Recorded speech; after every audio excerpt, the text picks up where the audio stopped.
I spoke earlier on the mystery of little beginning. That as you desire and aspire to grow, whether in your business, in the institutions, you must ensure you start from little beginning. However, as you are building, make sure you build strong, build strategically, build with synergy, build on sound character, build while setting your eyes and focus on the goals, then build system. So that whenever you are no longer there, what you have built or the foundation you have laid will still be able to run and run well. Organizations such as Toyota, such as Mercedes-Benz, and several other institutions and businesses whose founders are no longer alive. So many of them are doing well today. It is not necessarily about making profit. Profit is good. But what significant impact will what you are building today make on our world tomorrow? I'm Roland Adegoke. This is truly the oasis of life, the citadel of excellence, and the castle of wisdom. If you are a leader or potential leader, a businessman or an aspiring entrepreneur, individuals that want to rule our world tomorrow, they want to rise to a global platform in years to come. This channel is an inevitable channel for you. I encourage you to subscribe because ideas, views, and perceptions that will help you to start well, sustain profitably, and build a lasting institution are being taught on this channel. Today I'm going to speak on the benefits of starting small. The benefits of starting small. Don't be afraid of growing slowly, of starting small, of advancing gradually. It is far better than rising to the peak or pinnacle overnight. Then you experience redundancy or setback. One of the benefits of starting small, number one, small resources are required. Resources like money, personnel, energy, time, mental energy, physical energy, time for you to be present while building, and several other forms of resources. The quantity needed at the small beginning level will not be much. So small resources are needed. This will help you not to go or undergo unnecessary stress and rigor. Number two, you'll be able to get support system in terms of families and friends, in terms of close associates, consultants that will look at your business and ordinarily will have charged you exorbitantly. But when they discover that your business is small, some will provide help, support, either free or at low cost.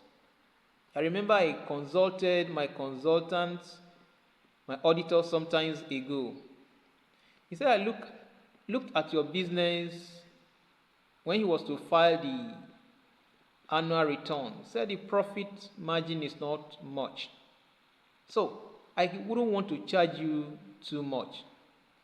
And whenever I will call on him, especially on that line of business, he will always provide support. In fact, free. To the lawyer also, his support has been very great. And In most cases, it has been free. However, in other lines of business, their services are not usually free. The point I'm trying to make is, once the business is still at the lowest level, at the small beginning level, you will be able to get support system, because these individuals know that by the time the business becomes great and big enough, they will also have their own shares. So starting at small beginning affords you the opportunity to get support system. Number 3, it affords you the opportunity to swiftly correct any mistake before it snowballs into unmanageable conflict.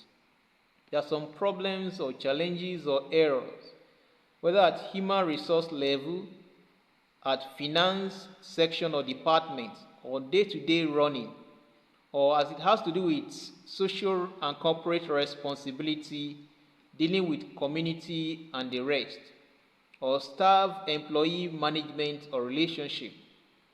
These are some of the challenges: labor relations, labor issues, salary negotiations, and all that are some of the challenges you are likely to encounter in business. But when you are at a lower level, a small beginning level, you'll be able to correct those mistakes and errors swiftly. Challenges, difficulties become easily managed, properly managed, because the organization has not become so big.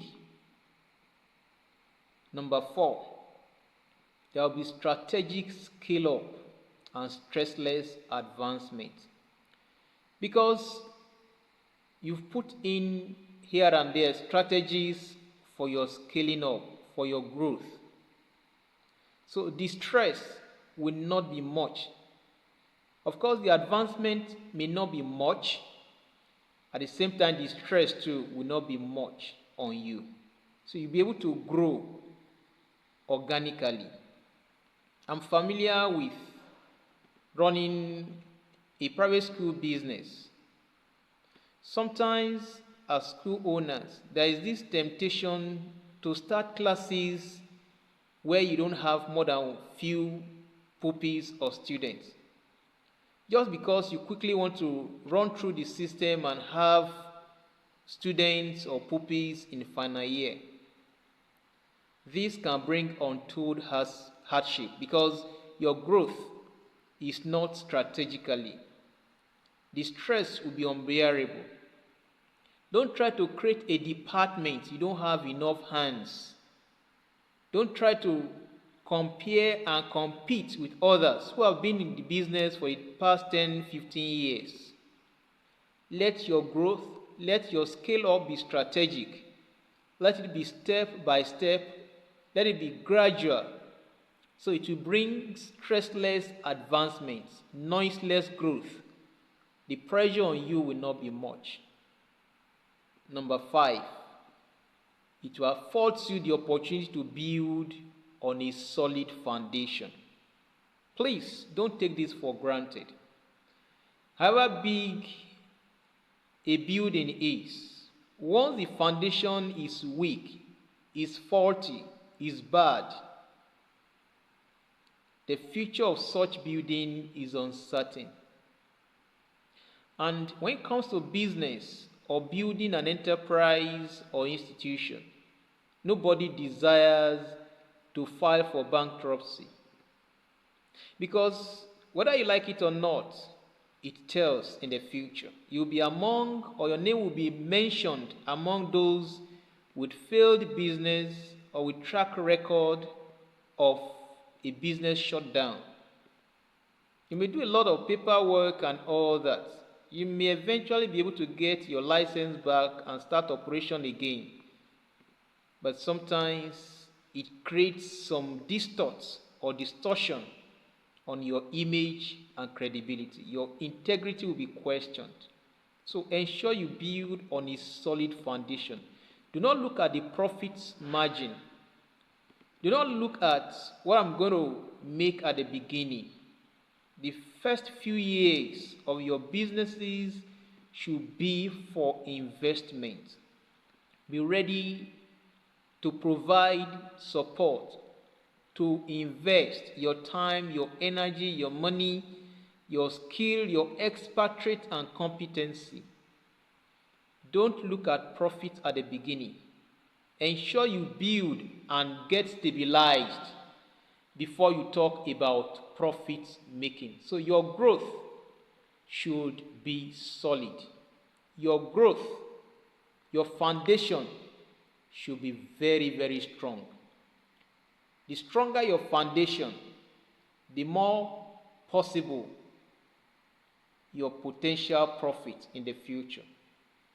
Your foundation must be solid enough to withstand the rigor, the pressure, the difficulties of foundational stage. Ensure your paperwork, your documentation, your approval, everything is well secured. Don't take inspection for granted. Ensure you do periodic, it could be weekly or monthly evaluation, quarterly evaluation. Meet with your board members, sit with your employees, listen to their advice, suggestions, and all that. Like in one of my businesses, periodically, I issue out some anonymous questionnaire, allowing them, the employees, to make their few remarks, their suggestions, better way of running this business. I will tell them, don't put your name if you are scared. Of course, definitely no penalty. So all those suggestions will help us to understand the line of thinking of our employees, of our stakeholders in the business. Don't take it for granted. Foundational building must be solid. Build in character, build in integrity, build in competence, build in management ability, management skill. Make your succession plan open, transparent. Reward and encourage competence and sacrificial dedication to duty. It is very important. Once the foundation is solid, you can have good time to rest. Building on it will require supervision because you are sure you have laid the right foundation. Let your focus really be on the foundation. Then number 6, starting from small beginning will afford you the opportunity to have sound focus and concentration for supervision. A business, an institution not well supervised, not well controlled, not well managed may die prematurely. Do not build a business or start a business and get yourself detached from it. Ensure you have sound focus. It's like a baby. The baby needs much attention. When you have a baby, 1 week, 2 weeks, a month, your sleep will not be regular. A lot of distractions will be here and there. The baby, any slight discomfort, of course, we have to cry, and your attention is needed. So at the lower beginning, at the foundational stage, it affords you the opportunity to develop this culture, this habit of close concentration and supervision. This will also help you to know your staff members. It will help you to know those that you are sure will be able to step in your absence.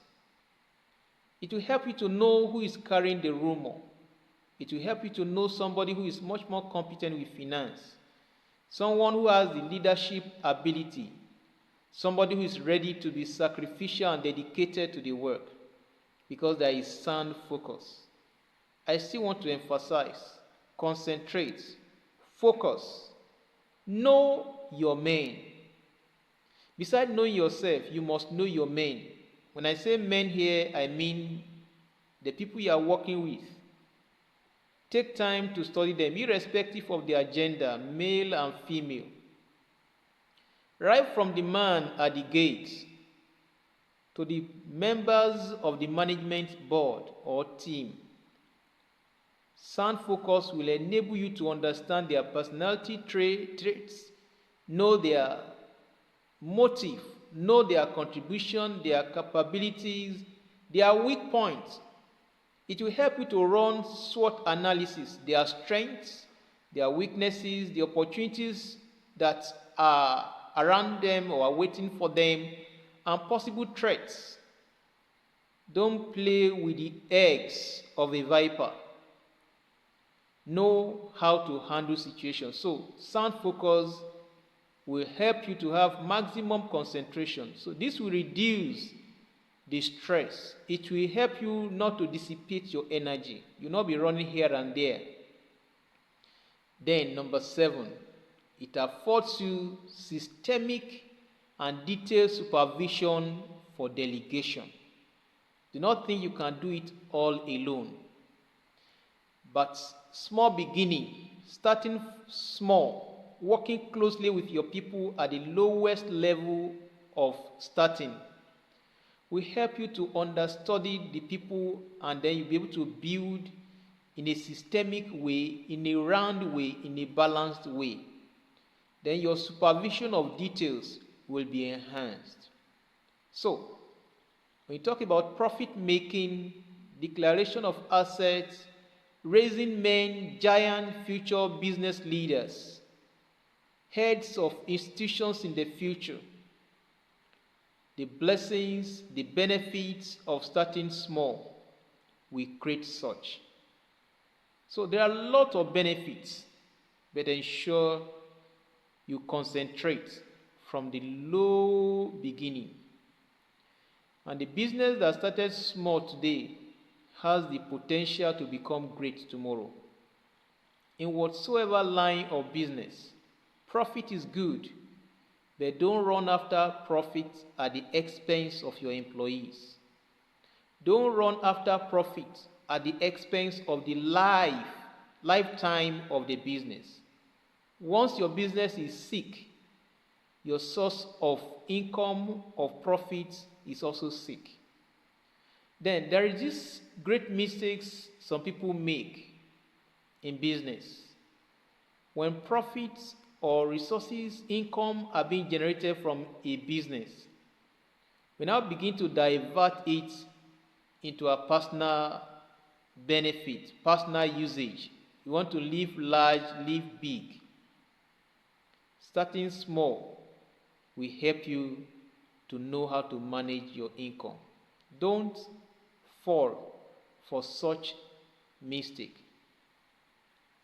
Starting small is great.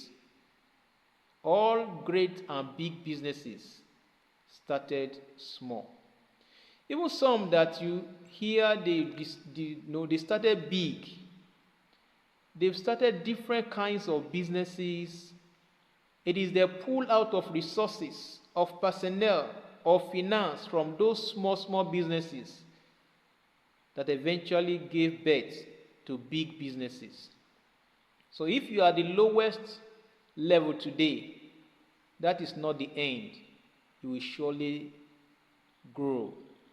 But ensure you are strategic with it. Ensure you build sound character and build solidly on a great foundation. And of course, your business, your institution will be known for greatness. Ensure to subscribe to this channel. Till I come your way next time, I remain your partner in progress, Roland Adegoke.